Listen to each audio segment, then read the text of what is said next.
Hello, my loves, and welcome back to another reading. Tonight, I wanted to get into the Archetypes deck by Kim Krantz and sort of see where it is, well, hello there, that we can be softer and gentler with ourselves, that we can nourish ourselves in a way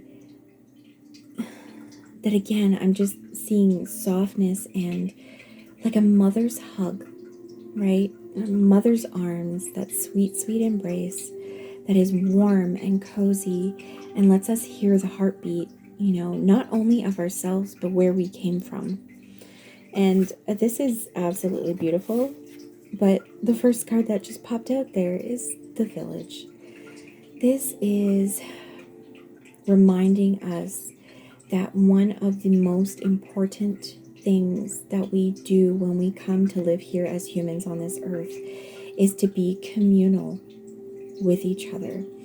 We would have nothing if we did not have community. And this doesn't have to be huge community, okay? This can just be your loved ones, your friends and family. But this is understanding as well that even if you keep your circles small, all of the love and the support that happens within those circles ripples out well beyond just those small circles. I'm hearing, I'm feeling called to say, if you're here for this message and this one is resonating with you, please go watch yesterday's reading as well, because what I'm hearing from this is about the rippling out of the beauty of a very strong and supportive and loving community is also the way that being able to see ourselves reflected in the eyes of, I'm hearing, lovers and loved ones and family who are, loved ones of ours, because that's the thing too. Not always does it happen that family are people that we need to be very intertwined with. It sucks when that happens, of course, but listen, there are so many stories out there that are just basically found family, okay? And there's a reason for that, because you have to find the people who vibrate with you on the same frequencies, okay? 1217, as I say that, on 427, if those numbers resonate for you. If this reading is resonating for you, please do go to my website and we can dig into this further in a personal reading that will be exactly personalized just for you instead of the collective here. I really love this. It's understanding too that, like, it takes a village to raise children, right? It takes a village to make sure that everybody is taken care of. And you are not always going to get along with everybody. You are not always going to have the same ideas about things, the same opinions, the same beliefs. But that doesn't mean that because of that, you shouldn't work together, right? There are things that are for the greater good of all that sort of like almost anybody can see, that we can and we should put aside our differences in order to make happen, right? Okay. Oh, so if you haven't been in touch with or hanging out with friends and people you love being around very, very, very much, I need to tell you, like, it is so important to be around people that you feel so comfortable with. It is, for myself, this last nearly year has been such a journey of reconnecting to my truest self. And the reason why that has been so possible is because I've been hanging out with friends who really see me at 4:44 on the timer as I said that. Friends who really see me, friends who allow me to be me. Family can be a little weird. Like I said, family can try to keep you in roles that they were used to, you know, when you were a kid, or when somebody was really parenting you, but you're no longer a kid anymore, you know, or the way that you used to be with your siblings, or, you know, same age group family members that you were as a kid, but you're not that person anymore. You have grown, but people don't want to let go of things. There's always power dynamics and that sort of stuff within families. So be around the people who allow you to drop all of the masks that you wear, so that you can truly be yourself with them and truly see yourself again fully, because of the way that they see you, because they're seeing you more truly, you know? And I'm also hearing that, like, it's fine if you only have, like, you know, a single friend or something like that, but the more eyes who you allow to truly see you and reflect that back to you, the more true your vision of yourself will be.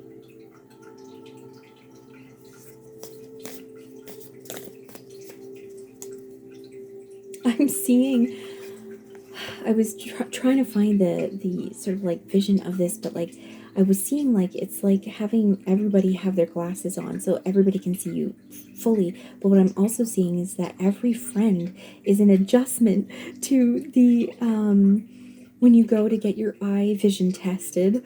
It is every adjustment, every eye on you is an ability for you to see yourself more truly, for you to see the world more truly, because you know who you are more truly. It allows you for your sight to be more clear. The Bardo, oh, that's so very interesting, especially because, you know, I was just talking about sight and seeing. Interesting that we have the skulls here. Now, I don't know this card, and this is not, I want to read the, but the Bardo, it is this liminal space, a transition.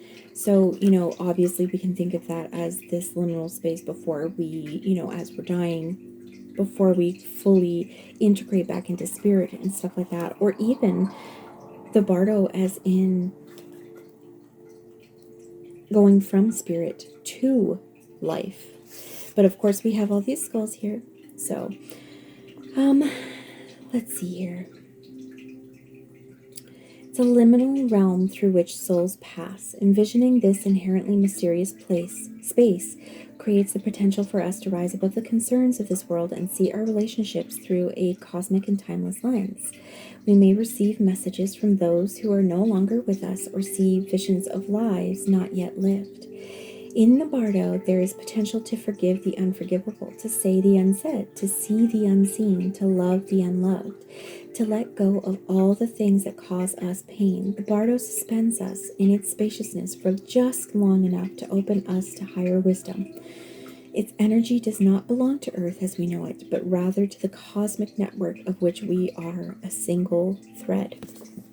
So yes, very much in keeping with, you know, and we had that, this card just fell out, so I'm going to read this as well, and it also looks like an eye to me. Talking about people who have hurt us, people who have done, you know, unforgivable things, you know, forgiving the unforgiving when we allow ourselves to have that bird's eye view, have that spirit's eye view, right? There is an understanding, you know, and I say this from my own experience as well. There have been people who have done, you know, very harmful things to me in my life, okay? And in situations where it is impossible to sort of be away from this person, okay, it is with the understanding that, you know, for me, it is not a matter of it being forgiven, because it's not. It is a lesson that I've learned that that person is just not safe in that way to me, okay? And even if they prove themselves to be eventually, it's not necessarily for me to ever sort of open myself up in that way again. okay? But understanding that, again, we don't have to be in alignment completely with everybody in the village in order to make the village work, right? Really stuck on that for forgiving the unforgivable, the unforgived, but also loving the unloved as well. These sort of cosmic ways of viewing things, of understanding that, yes, in this life, things seem so present and potent, and there is a lot of harm that can happen in this physicality, right? But also keeping in mind that there is greater purpose to everything that we experience here. And that the greater purpose is this village, right? Is we are all threads that weave together to create this garment, this beautiful cloth of life. This beautiful cloth that is woven with our spirits within each of our threads. But this is the cloth of life here. There was a reading actually I watched this morning from somebody else. I can't remember who it was, but talking about how those of us who are very against like so many of the horrific things that are happening in the world right now, we need to put our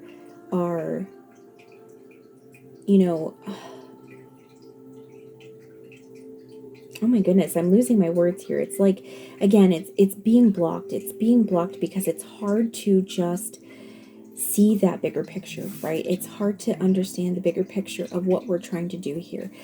Those of us who see the horrors of this world and want change to happen, knowing change needs to happen, we need to put our differences aside. We need to put our the differences of our beliefs and of our ideals for things aside. Because here's the thing. We are a spectrum. We are so many different light frequencies, each one of us. But that's the thing. The brightest light contains all of those frequencies together. Okay? So together, we need to understand that each of us needs to be able to shine at our own frequencies. There is no one right way. We can all climb that mountain together in different ways. But as long as we are there supporting one another, there to help each other out when we need it, then that's how we climb that mountain. And I'm hearing toppling the mountain on fire right now, which is, this dying end of capitalistic, just obsession with wealth building for the very few, because it's all been stolen away from us, right?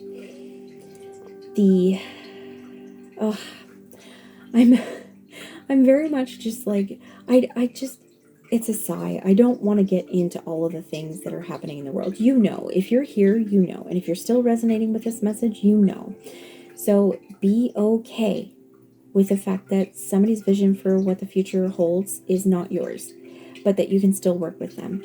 We need the entire spectrum of things. And some things you're going to care about that person isn't going to care about, and vice versa. So everybody with their own visions for things can fill in all of these, the entire tapestry. We can build it together, right? Okay, breath. Once again this week, we need to take a breath. So we're taking our breath, needing to breathe. And it's funny because in order to ground, we take in breath, this sort of like almost ethereal spiritual thing that isn't dense, but something that we take into our bellies. Something that allows, I'm hearing our fascia to move in the way that it needs to, for our lymphatic system to move lymph fluid in the way that it needs to. Very much, oh yes, very much hearing, just breathe, just allow yourself to calm down and get grounded in your body, but allow that water in you to move so that you can flow with your village, so that you can flow with, this water is very reminiscent, like air is very reminiscent of water to me. The way that it moves, the circling it does, and the way that it moves around things, that is reflected in water, okay? The way that we move with each other is reflected in that water, in that breath as well. We need to breathe together. Oh my goodness. Confirmation. We need to breathe together. We need to flow together. Like a school of fish. And sometimes some of those fishies are going to go, the way that they need to go. Because again, it is this light frequency. It is all of these different ways of being able to do what we need to do here. So just breathe together. Get grounded in that breath, into your bodies, into, bringing your spirit into your bodies, bringing your spirit from this liminal space into, I'm seeing this as an expansion of understanding that we are not in the liminal right now. We are in the time of action, of understanding that we are living, breathing human beings, and we need to fuel our body with that breath, fuel our body with the support of our village in order to do the things that we need to do to make this the most beautiful village of earth that we possibly can, that we have ever been able to do. 1233 as I say that. If you would like to dive in more to this particular energy, did I already say this at the beginning? I can't remember. Please go to my website. The link is below at miaarsenault.ca. I would love to get into this more with another fellow Lightbringer. Thank you so much for being here, and I will see you in the next one. Bye!